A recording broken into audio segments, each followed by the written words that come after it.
People will see me eat a cheeseburger and I'm like, Ben, what the are you doing? That's what I love about being Jewish. You get to sort of choose your own adventure. I will not be able to be as proud in New York City without the fear of what we just discussed. You are just spreading Jewish joy through beverages. When there's a flag and you're wearing a kippah, you're in trouble. That's just a fact.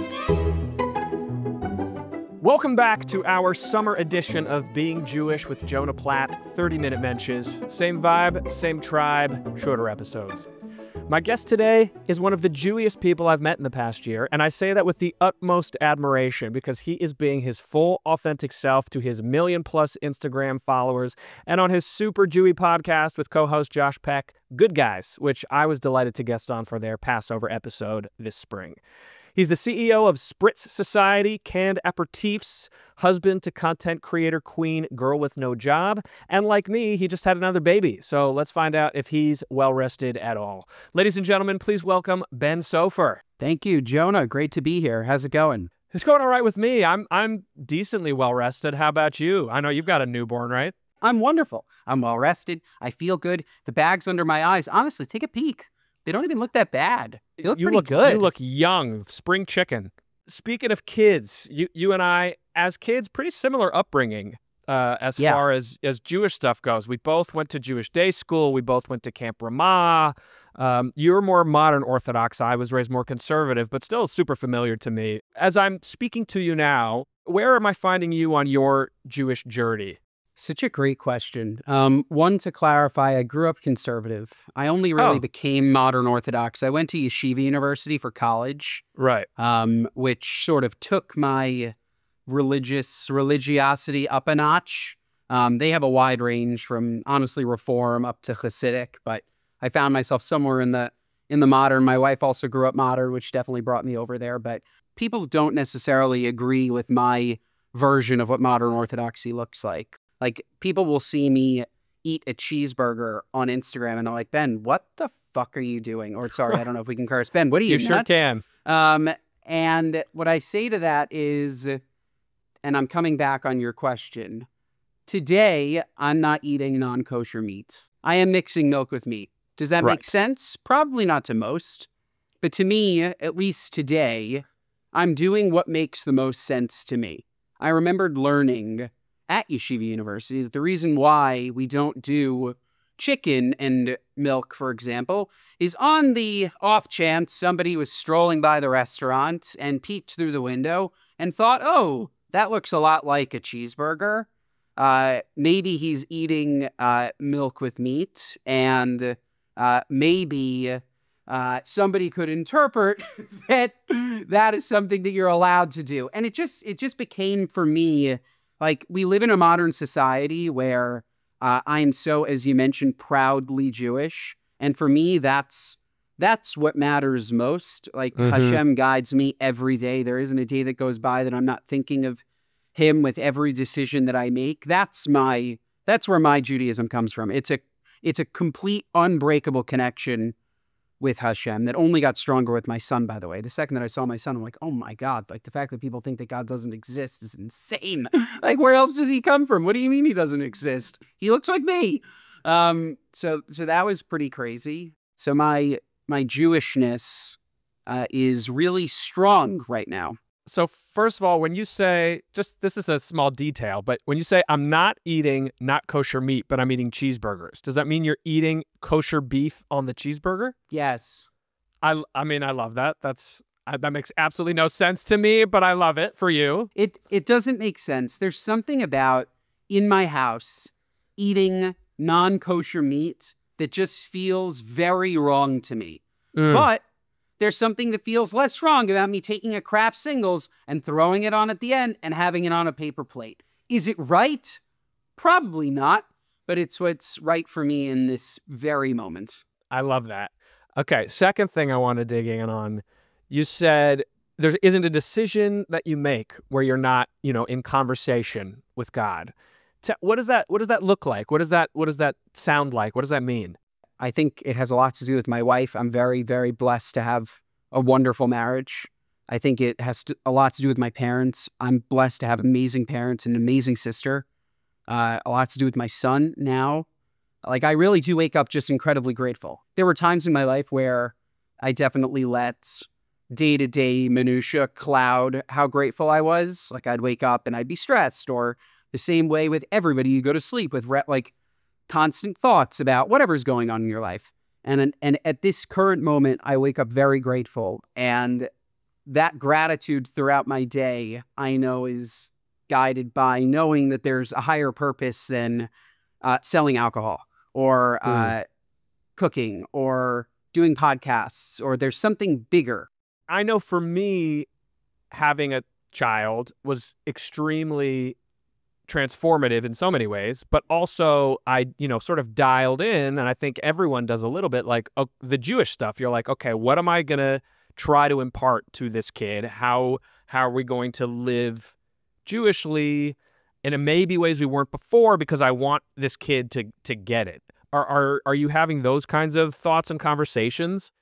I think we live really Jewishly, to use your words. Like, where the modern Orthodoxy comes from is our community in New York City. Like, we are very in it. While I don't go to shul every weekend, I am very much in touch with my rabbi. We speak. Would I like to go to shul more? Would he like me to go to shul more? Yes, on both of those things.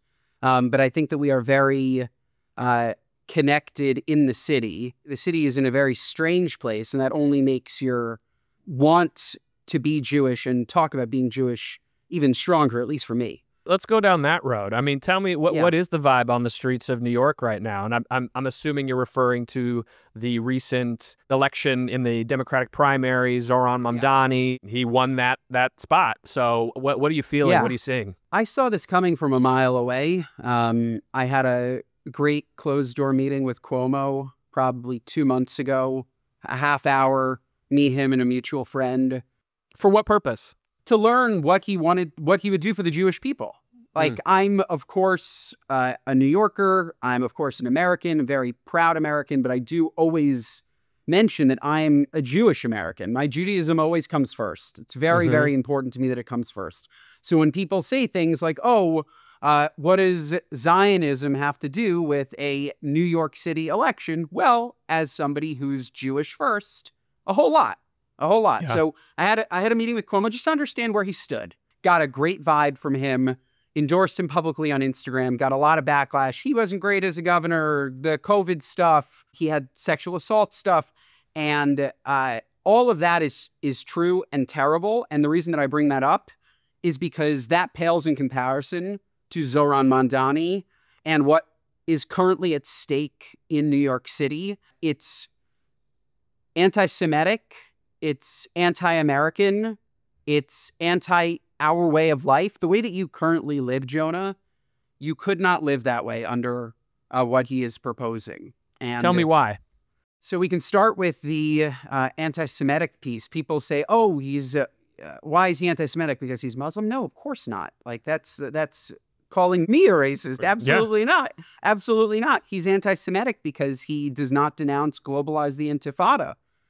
Which is a direct call for rallying the troops and killing Jews, which we just saw, right? We just saw in Boulder. Like, that's what happens when you don't denounce those things. You have that guy, Bob Villain, or whatever his name was, that said, which is hysterical, that he would use a Jewish musician and then chant death to the IDF.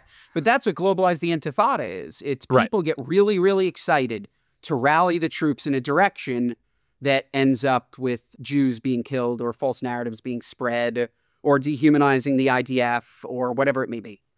Two, he is just pro-Palestinian in this war. He's picked a side. He hates Israel. He wants to BDS, boycott, divest, and sanction all Israeli goods. He wants to penalize Jewish charities in New York City. He doesn't want people to make Zionistic contributions, which, just so we're all on the same page, is a synagogue, right? If you can't donate to a nonprofit in New York City that funds Israel, which every synagogue in New York City does, you can't fund synagogues. So whether the intent is to say that we can't pray or practice or not, that is a direct correlation. He started the Justice for Palestine movement at Bowdoin. He wrote a song praising 5 terrorists. I mean, sort of the list on the Jewish side goes on and on. As a person who lives in New York and is outwardly Jewish, how do you feel your day-to-day life would change or be affected by if he were to be elected? Right now, I know the areas of the city to avoid. I know to avoid Washington Square Park and NYU like the plague, because it's full of Palestinian flags, and when there's a flag and you're wearing a kippah, you're in trouble. That's just a fact. Have you experienced that? I'm very, very good, famously good for avoiding altercations.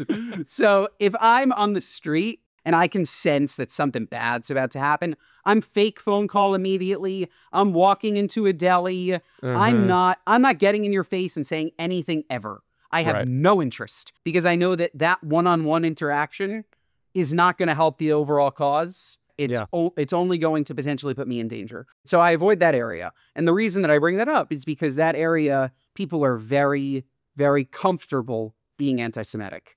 Or should I say, being anti-Zionist, which, by the way, 95% of Jews are pro-Zionism. So if you're anti-Zionist, then you're anti-Semitic. Sure. I don't care how you dance around the fact that if the Jews don't have a right to exist, or if you believe that the Jews don't have a right to exist in a state, then you don't hate Jews. I never understood that.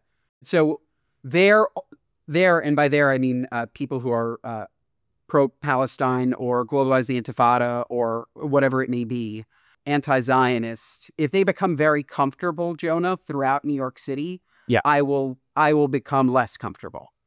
That's the way it works. That's exactly when I posted about this, that's the word I used. I said it's going to be a lot more uncomfortable for Jews if this sort of behavior is tolerated. I think that's exactly it. Yeah, and I don't want people to mince my words, because people love to do that. I don't think that my life is in danger in New York City today. Right? I'm not out here claiming that there's going to be a Holocaust in Manhattan and that all of a sudden Sharia law is going to be imposed. I'm not saying that whatsoever. But what I am saying, which should equally be heard, is that I'm very proud to be Jewish today in New York City. I will not be able to be as proud in New York City without the fear of what we just discussed. Like right now, we have a blossoming Upper East Side grocery store called Ori's that if you don't know it, the next time you're in the city, we'll go. It is gorgeous. There are new kosher restaurants popping up. And I bring this up because we're very proud to be Jewish. The Upper East Side is proud to be Jewish. The Upper West Side is proud to be Jewish.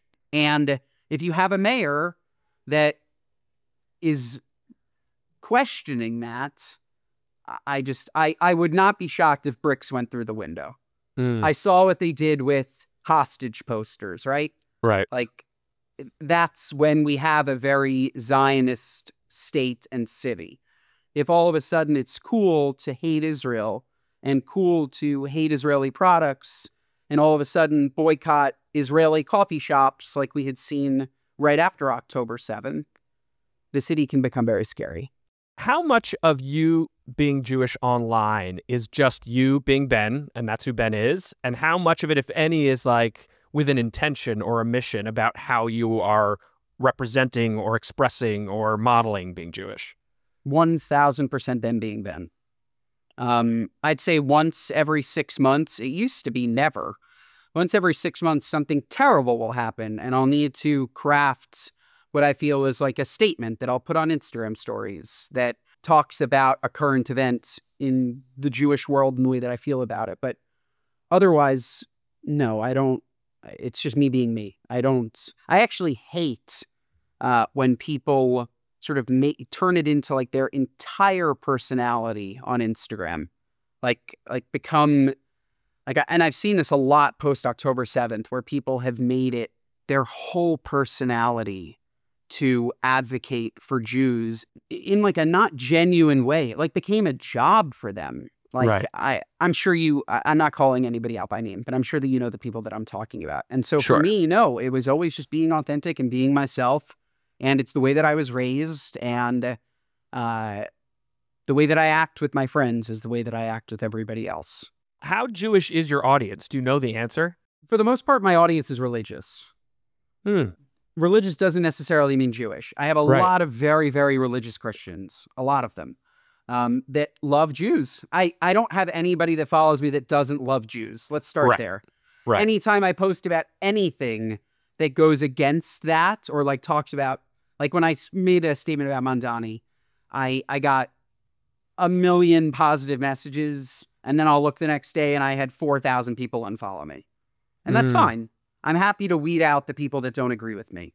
Right. On that. I'm such a fan of other types of discourse, right? Like, I don't want to be in a bubble. But if you don't like Jews, then you shouldn't be following me. You should be following somebody else, like David Duke.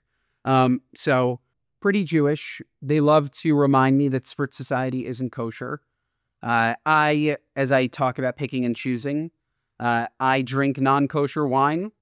I only drink kosher wine at Shabbat, but when I'm outside of a religious experience, I will drink non-kosher. It's white wine, Jonah. It's not even red wine. So I didn't even think about it. So I know that I have a lot of Jews because of my comments and because of the amount of people that ask me to make Spritz Society kosher. But then I also get a ton of beautiful messages that are like, I'm a religious Christian from Oklahoma. I just want to know that we love your family. And so nice. And when I look at sort of the info, it's really, it's national. It's also international. Like 70% is here, 10% is in the UK, 10% is in Australia, 10% is in Canada. And I think the common thread is that for the most part, we all believe in a God. The question is, who's God?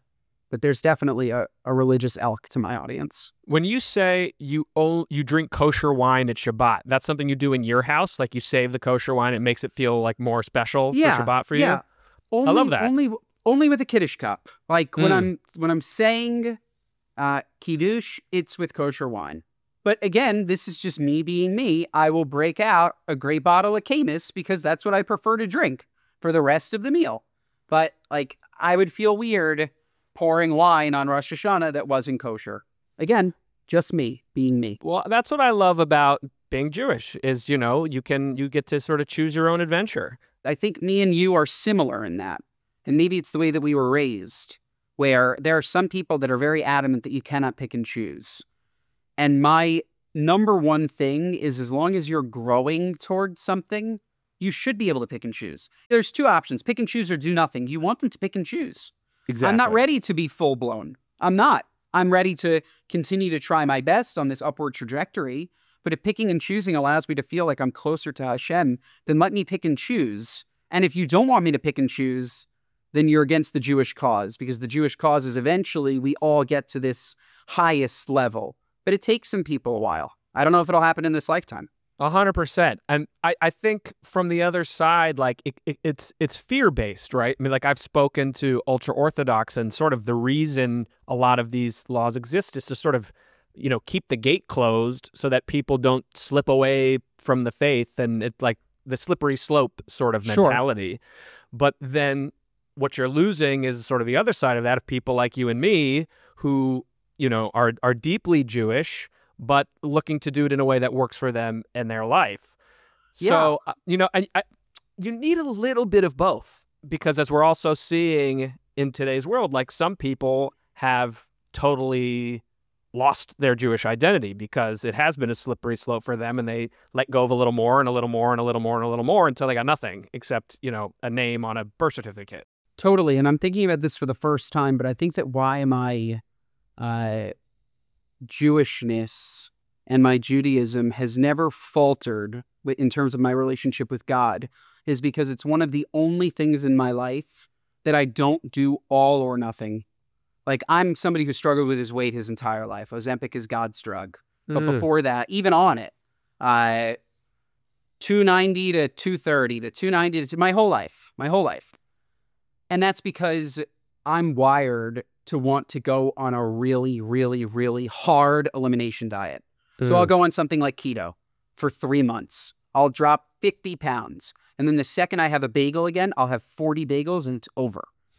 And if only I could take my approach to Judaism, to my approach to dieting, and do what I can on a daily basis and eat within reason and have a slice of pizza, but not have 6 of them and pick and choose, I would be much healthier. I can't tell you the amount of people that I know that grew up really, really religious that are now nothing because they felt it was forced on them. How much of your Jewish identity would you say is about the personhood? Because what I've heard you say a lot in this conversation is the religious stuff, the theological stuff, the observant stuff. How much of it, if at all, are you thinking about the tribe from thousands of years ago that has existed through this continuum and is this people? I'm a very spiritual person. Let's start there. Mm-hmm. I love meditating. I love, people are going to find this shocking, a sound bath. I love my version of spirituality is a cold plunge because it's deep breath work. I love all of that. And actually, my one problem with the way that we approach Judaism is that today, you find it a lot in Kabbalah. You find none of it in traditional Judaism, where the person and their experience with the world around them isn't spoken about as much as their relationship with God. And in my opinion, God is breathwork. God is the greenery and the forest and being outside and going for hikes and trying challenging things. Like, that's the idea to me, is God is all around you. I think that everyone eventually reaches this like pinnacle point where, whether it's in this lifetime or another lifetime, it definitely won't be in our lifetime, where everybody is sort of on the same page and they're all following the same ideals. And that to me is what it means to be Jewish. Let me know if you've ever felt this way. You'll meet somebody who isn't Jewish, but you'll feel on them there's a similarity. And it's like, okay, I know you're not Jewish at all, but you're Jewish, at least in the way that my heart perceives you as Jewish. Totally. And my mind perceives you as Jewish. And to me, it's just a basic way that you're brought up as a good person with a good neshama who cares about other people, cares about the people around them, isn't selfish. I think we have this set of rules that help guide us into being the best people we can be. It's funny. I asked you sort of about the piece that wasn't related to spirituality and religion, but you naturally took your answer there, which sort of answers it in another way, which to me, it feels like the sort of more earthbound aspect of being part of this tribe is maybe just not as important a factor in your identity as the religious, spiritual values. I think it's maybe because today I take it for granted. I think it's because I have a state of Israel. I think it's because I know that that's a homeland. I think that if that didn't exist, maybe that would have been my first answer, because I wouldn't have that to just grab onto. Yeah. But because I'm so comfortable, because I have a state of Israel, because we have a homeland, because we have a 23andMe, even though they're under fire, that tells me that I'm linked back to that land, that I'm able to be comfortable enough to say that I most identify with my spiritual part of my Judaism. But perhaps if that didn't exist, I would need to lean on something that was a little bit more tangible. I love that. And I love the awareness too. Did October 7th do anything to alter your sense of Jewish identity in any way, in any direction? It made me very sad and angry. It didn't change my direction, no.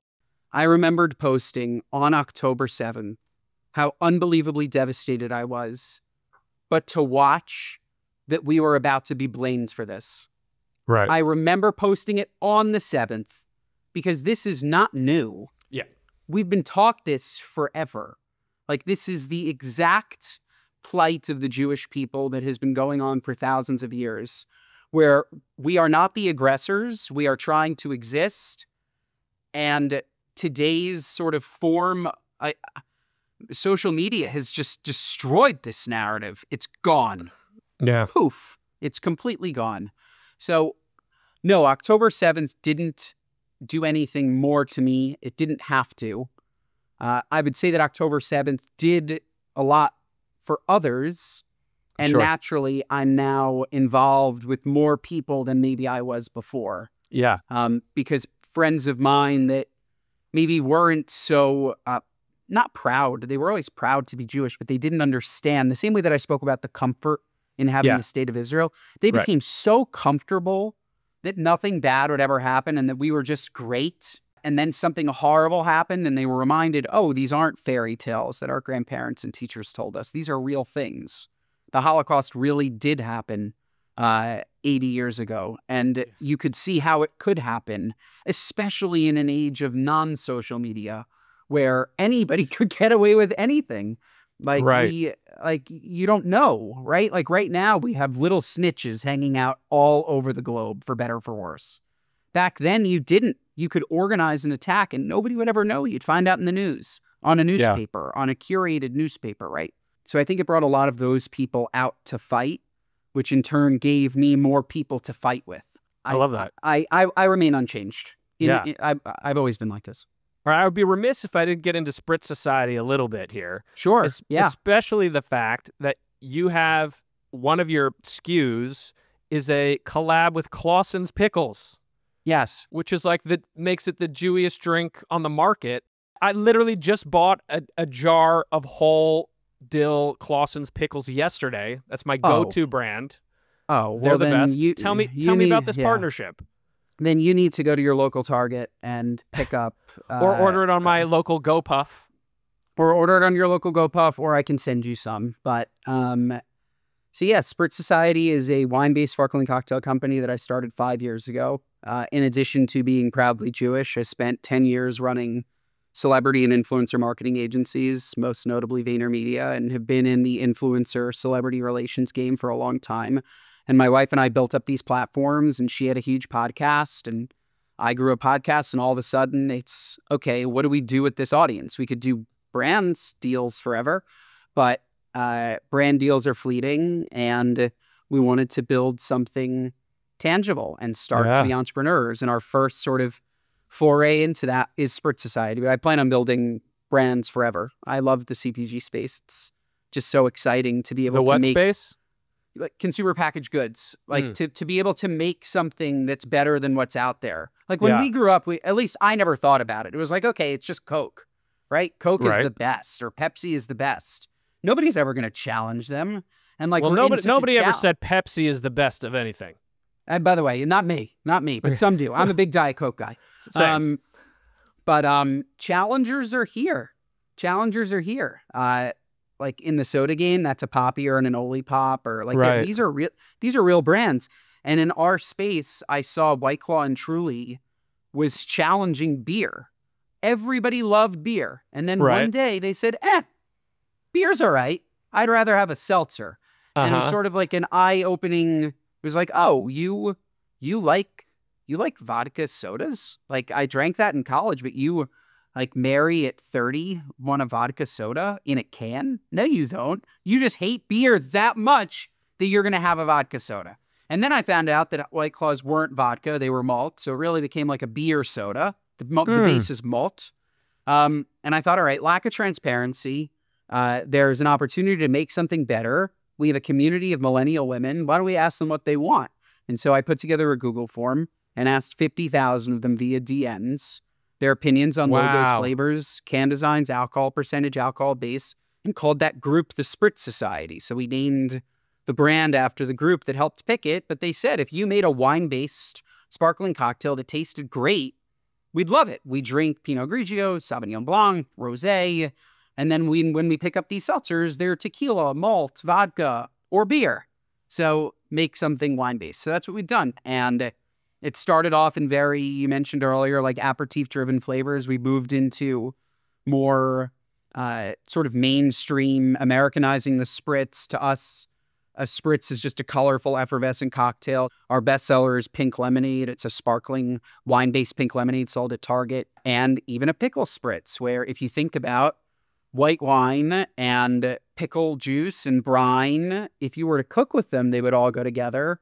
So why wouldn't they go together in a cocktail? And they do. If you love pickles, it tastes unbelievable. Did you already have a connect at Claussen's through all your years? You're like, guys, I have an idea? Or did they come to you? Like, where did that come from? Yeah, so we made an April Fool's joke in 2022 that we were making a pickle Spritz. I thought it sounded like so me, but like kind of gross. And I didn't realize we were on the heels of like a pickle revolution. Everybody's like, no, I need it. I'm like, okay, if you really need it, let's see if we can make this real. So we reached out. One of the companies we reached out to was Kraft. We get inbounded all the time. I think I've worked with them in the past on brand deals. And I said, would you guys like to work with us on this? And they did. And it's great. And now we just have to figure out, I think it'll be our only savory flavor ever, because spritzes in general are not pickles. Right. But it's a great product. And it's fun. It's sold at Citi Field where the Mets play. And Amazing. you go get a pastrami sandwich and a pickle spritz, or fries and a pickle spritz. It's like, I'm trying to sell it into Katz's. Like, it's that vibe. You are just spreading Jewish joy through beverages, which I've not seen done outside of Manischewitz, and they're not spreading too much joy, just kashrut. Correct. We are out of time, but I want to thank you for being here and for setting a great example of how Jewish identity can thrive in the digital age. Just you being you, doing what you do. It means something. And so I know your audience appreciates it. I appreciate it, and I appreciate your time. Great to be on with you, and hello to all of your listeners. Thanks for listening. He's a mensch. It's been 30 minutes. I'm Jonah Platt. Check out my next episode. What are you, nuts?